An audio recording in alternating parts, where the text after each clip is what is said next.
युग्मक निर्मिति, gamete formation. शुक्र कोशिका, शुक्राणु और अंड कोशिका ये दोनों ही युग्माणु अर्धसूत्री विभाजन से निर्मित होते। पुरुष के वृषण में यौवनावस्था से आगे मृत्यु तक शुक्र कोशिकाओं का निर्माण होते रहता है।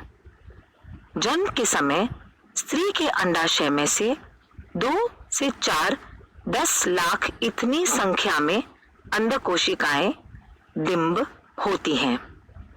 तथापि स्त्री की अंडाशय में यौवनावस्था से आगे धर्म रुक जाने की उम्र तक, सामान्यतः उम्र 45 वर्ष, हर महीने एक अंड कोशिका तैयार होती है।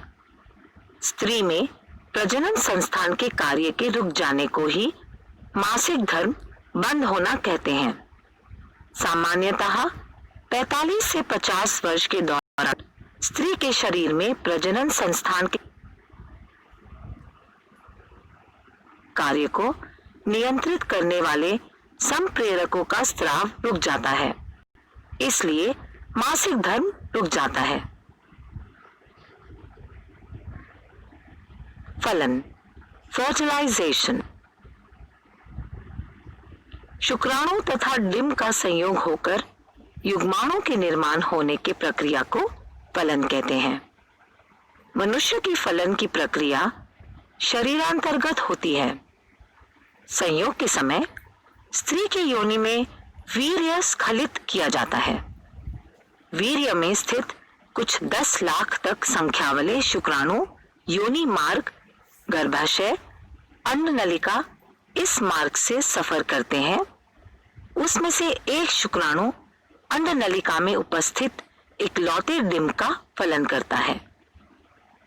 यौवनावस्था में मासिक धर्म रुक जाने तक साधारणतः 10 से 17वें वर्ष से 45 से 50वें वर्ष तक हर महीने एक अंड कोशिका अंडाशय से बाहर निकलती है। अर्थात मासिक धर्म रुकने तक 2 से 4 10 लाख अंड कोशिकाओं में से साधारणतः केवल 400 ही अंड कोशिकाएं अंडाशय से बाहर निकलती हैं। बची हुई सारी अंड कोशिकाएं नष्ट हो जाती हैं। मासिक धर्म रुक जाने की आयु में अंतिम कुछ सालों में अंडाशय से बाहर आने वाले डिंब 40 से 50 साल पुराने होते हैं। उनके विभाजन की क्षमता कम हो चुकी होती है, इसलिए उनका अर्धगुणसूत्री विभाजन ठीक तरह से पूरा नहीं होता।